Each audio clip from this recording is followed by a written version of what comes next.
نتیجے میں وقتی طور پر ایک دوسرے کے سامنے بھی نظر آئے، تو جب وہ خارج کی طرف سے چلنے والی ہوا رک گئی تو علی بھی اپنی شان کے ساتھ کھڑے تھے، معاویہ بھی اپنی شان کے ساتھ۔ میں اس کو دوسرے رخ سے عرض کرتا ہوں، صحابہ کرام محفوظ ہیں، محفوظ کا آسان مثال کے ساتھ جو مفہوم میں آپ کے سامنے عرض کرنا چاہتا ہوں۔ شکریال کے علاقے میں یہ جلسہ ہے، ایک بچہ مثال کے طور پر ضد کرتا ہے، ترنور میں رہنے والا، اپنی والدہ سے کہتا ہے کہ شکریال میں جلسہ ہے، وہاں پر بریلوی دیوبندی اہل حدیث جید علماء کرام آئیں گے، میں اس جلسے میں جانا چاہتا ہوں۔ اور سب سے پہلے والدہ اس کو کیا کہتی ہے کہ بیٹا اگر تو جائے گا تو ہو جائے گا، تیرے پاس وہاں جانے کے لیے کوئی سواری کا بندوبست نہیں ہے، اگر تو جائے گا تو رش میں کھو جانے کا اندیشہ ہے، راستے میں کوئی حادثہ ہو گیا تو ہو سکتا ہے تیری جان چلی جائے، لہذا میں تجھے اجازت نہیں دے سکتی۔ ماں کے ہزاروں خدشات کے جواب میں بیٹا صرف ایک بات کہتا ہے، اور شکریال کے لوگوں کو ایک بات پتہ ہے کیا کہتا ہے؟ کہتا اماں یہ بات ٹھیک ہے، وہاں پہ رش ہوگا، لوگ زیادہ ہوں گے، روڈ پر حادثات بھی روزانہ کا معمول بن چکے ہیں، لیکن اگر میں ابا کے ساتھ چلا جاؤں تو پھر ٹھیک ہے، ماں کے سارے خدشات ختم ہو جاتے ہیں، ابا کے ساتھ اس بچے کو روانہ کرتی ہے، بچہ جلسے میں پہنچتا ہے، رش بہت ہوتا ہے، لوگ بہت ہوتے ہیں، دھکم پیل بہت ہوتی ہے، لمبا سفر کر کے بچہ پہنچتا ہے، جب باپ دیکھتا ہے کہ بچے کی انگلی میری انگلی بچے نے پکڑ رکھی ہے، اور باپ محسوس کرتا ہے کہ رش کی وجہ سے اس کی گرفت کہیں کمزور ہے، چھوٹ نہ جائے، تو باپ فوراً بچے کی انگلی کو چھڑا کر خود اس کا ہاتھ پکڑ لیتا ہے، ایسا نہ ہو کہ بچے سے میری انگلی چھوٹ جائے لیکن میرا ہاتھ تو مضبوط ہے نا، میں تو اپنے ہاتھ سے جب بچے کے ہاتھ کو پکڑوں گا تو یہ نہیں چھوٹے گا۔ اب جب بچہ واپس جاتا ہے، ماں کہتی ہے بیٹا رش نہیں تھا، لوگ نہیں تھے، ٹریفک نہیں تھی، مختلف لوگ آئے گئے، سب کچھ نہیں ہوا؟ کہتے سب کچھ ہوا، تو بیٹا تو گم کیوں نہیں ہوا؟ بیٹا سارے سوالوں کا جواب واپس پہنچ کر صرف ایک دیتا ہے، اماں جرشش بہت تھا، ٹریفک بہت تھی، لوگ بہت تھے، آنا جانا بڑا مشکل تھا، لیکن میں خیریت سے اس لیے پہنچ گیا کہ میرا ہاتھ باپ کے ہاتھ میں تھا، تو مجھے زمانے کے سارے خطرات سے باپ کے ہاتھ نے پکڑ کر محفوظ کر دیا۔ شکریال کے لوگوں اگر بچے کا ہاتھ باپ پکڑ لے، وہ بچہ زمانے کے حوادثات سے محفوظ ہو جاتا ہے۔ صحابہ کا ہاتھ مصطفیٰ نے پکڑ لیا ہے، زمانہ سارا ایک طرف ہو جائے، صحابہ کل بھی محفوظ تھے، آج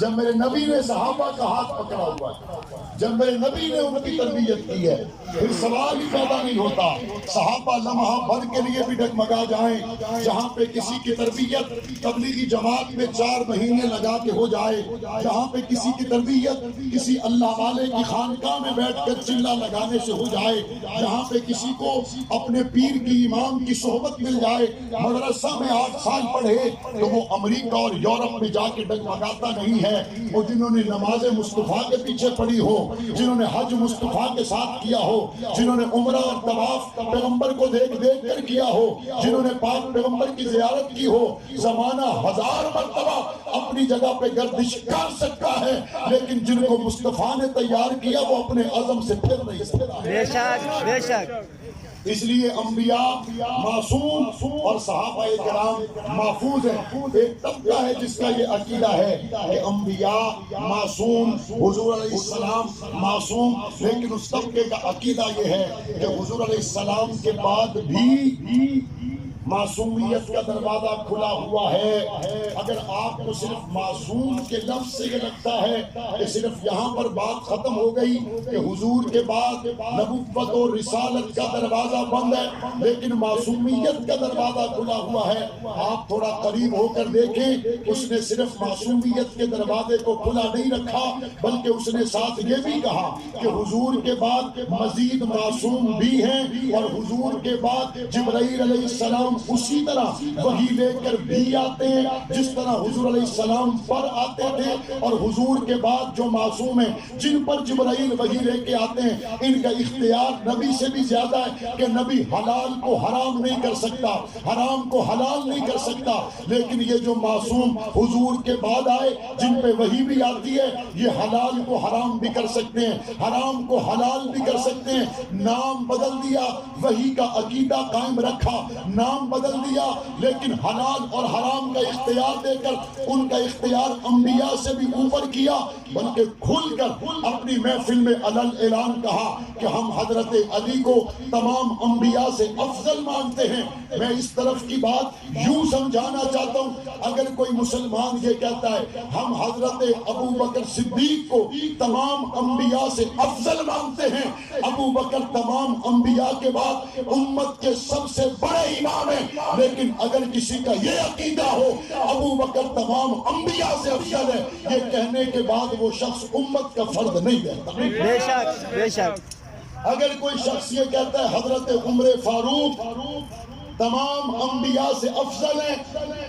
عمر فاروق کا شان بہت بلند ہے، لیکن یہ کہنے والا حضور کی امت کا فرد نہیں۔ اگر کوئی کہتا ہے حضرت عثمان تمام انبیاء سے افضل ہیں، 21 مرتبہ پاک پیغمبر نے جنت کی بشارت دی ہے، حضور کے دوہرے داماد ہیں،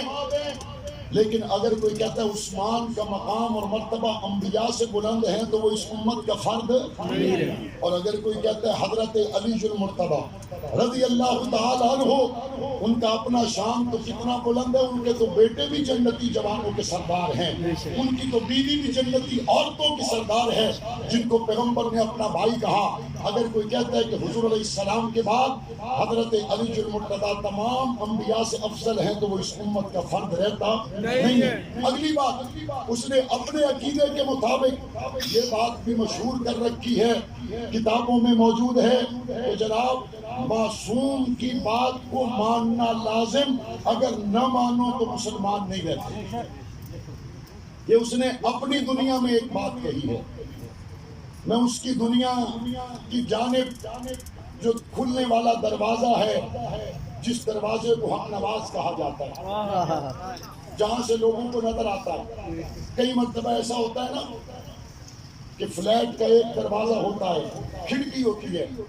اب باہر کوئی ٹریفک ہے، کوئی حادثہ ہو گیا، کوئی مسئلہ ہو گیا، تو گھر میں 20 فیملی ممبر ہیں، تو باقیوں نے دھماکہ سنا، باقیوں نے باہر کسی ایکسیڈنٹ کی آواز سنی، لیکن صحیح صورتحال سے آگاہ وہ ہے جس نے دروازہ کھول کر دیکھا۔ جو پیچھے بیٹھے ہوئے انہوں نے ذہن میں ایک خاکہ قائم کیا کہ ٹرک کے ٹکرانے کی آواز ہے، ہو سکتا ہے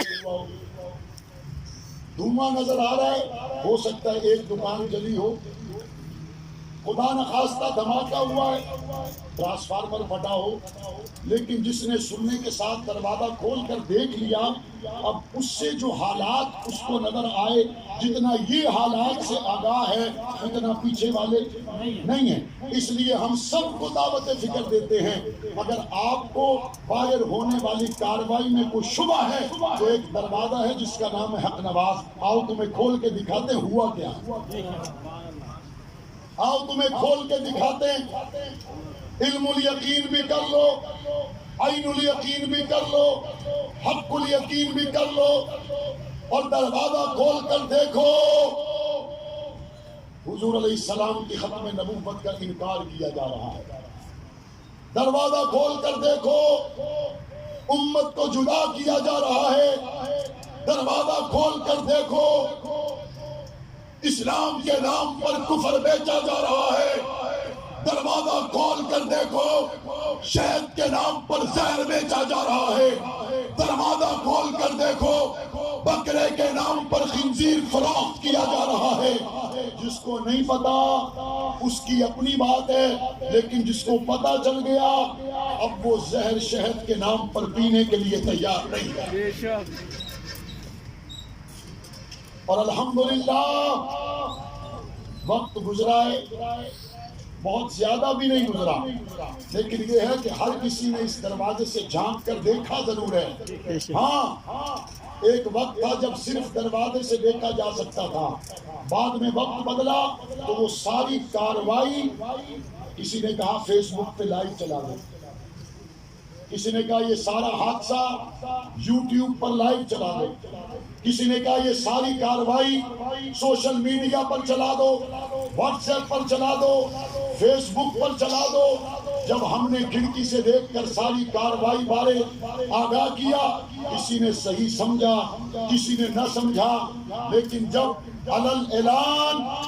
اسلام کے نام پر بکنے والا کفر یوٹیوب پر نظر آیا،